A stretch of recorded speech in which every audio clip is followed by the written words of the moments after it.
अनंत प्या, आनंदी रहा। भक्तांच्या हाकेला धावणाऱ्या आणि सबंध आजगाव दशकृषीतील भक्तांचं श्रद्धास्थान असलेल्या श्रीदेव वेतोबा भूमिका देवीचा वार्षिक जत्रोत्सव सोमवारी अमाप उत्साहात पार पडला। यावेळी हजारो भाविकांनी उपस्थित राहत वेतोबा आणि भूमिका देवीचं दर्शन घेतलं, तर गावातील सुहासिनी आणि माहेरवाशिणी मुलींनी श्रीदेवी चरणी ओट्या भरण्यासाठी आणि नवस फेडण्यासाठी शेकडोंच्या संख्येनं हजेरी लावली होती।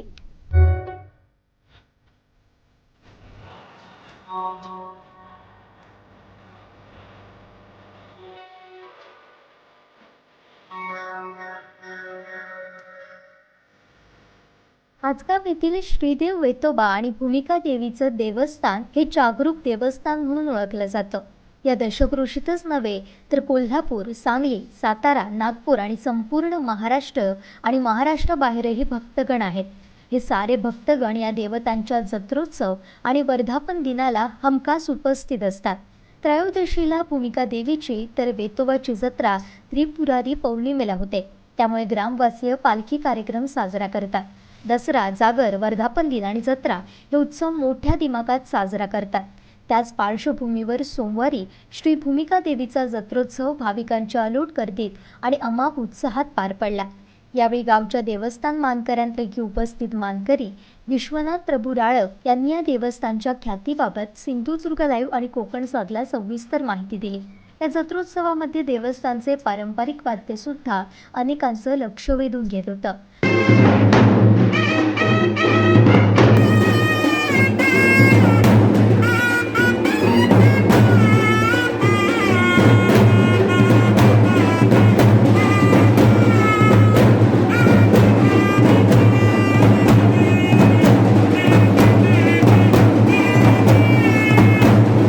लोक पावत चाललेली पिनाकीसह ढोल ताशांच्या आवाजात जोशपूर्ण वादन जत्रोत्सवाचं खास आकर्षण ठरत होतं।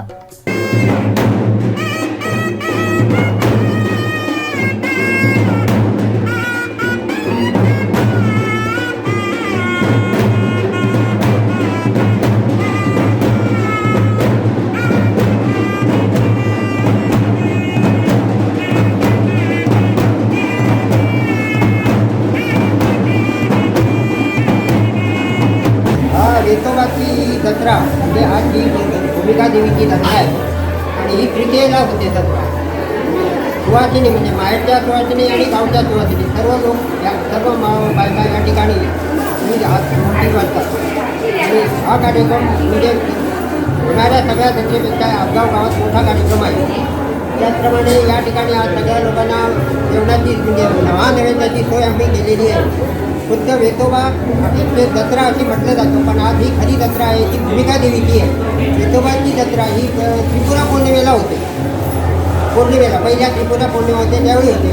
त्या जत्रेला फक्त पालख्या वगैरे काढल्या जातात, त्याचा दोन समुदाय मोठा असतात, एकवेळी करतात आणि लोक जातात। पण हा वेळेला आज तर सगळा जवळ समुदाय म्हणजे गावोगावची माणसं या ठिकाणी इथे म्हणजे सांगायचं म्हणजे कोल्हापूर, सांगली, सातारा, पण नागपूरपासून त्याचप्रमाणे इकडे कणकवली, कुडाळ, राजापूर सगळ्या बाजूची माणसं या ठिकाणी म्हणजे जे कामानिमित्त बाहेर जाऊन कुटुंब करून राहिलेले आहे कुठेतरी भाड्याने, ते सगळे या कार्यक्रमाला न चुकता हजर होतात। त्याचप्रमाणे या ठिकाणी वेगवेगळे कार्यक्रम वार्षिक होत असतात। पहिला म्हणजे यावरती जत्रा म्हणून असतो। हा दसरा आपल्याकडे एक नवमीला दसरा म्हणजे दशमीला दसरा साजरा केला जातो। नवमीला रात्रभर जागरण करतो, दशमीला सकाळी देवाची लग्न लावली जाते, संध्याकाळी सोनं लुटण्याचा कार्यक्रम असतो।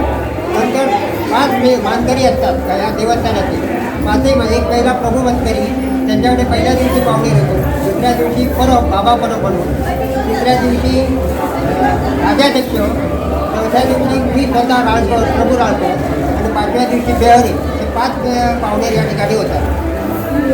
त्याच्यानंतर हा कार्यक्रम झाल्यानंतर नंतर हे जत्रेचा विषय पौर्णिमेला त्रिपुरा पौर्णिमेला पहिली जत्रा होते, त्याच्यानंतर ही नंतर त्रयोदशीला ही आजची जत्रा होती। त्याचप्रमाणे हा कार्यक्रम झाल्यानंतर आम्ही आता गाव पारत म्हणून असतात, त्याच्यासाठी आम्ही वेतोबाला शेत लावतो।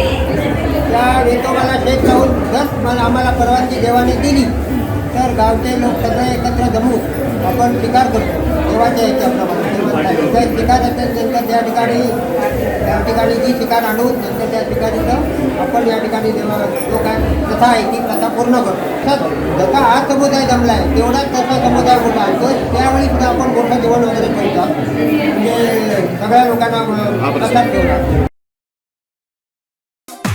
पहिला अपडेट आणि पहिल्या बातमीसाठी सबस्क्राईब करा कोकणचं नंबर 1 महा चॅनल सिंधुदुर्ग लाईव्ह. लाईक करा, शेअर करा आणि हो बेल आयकॉनला क्लिक करायला विसरू नका.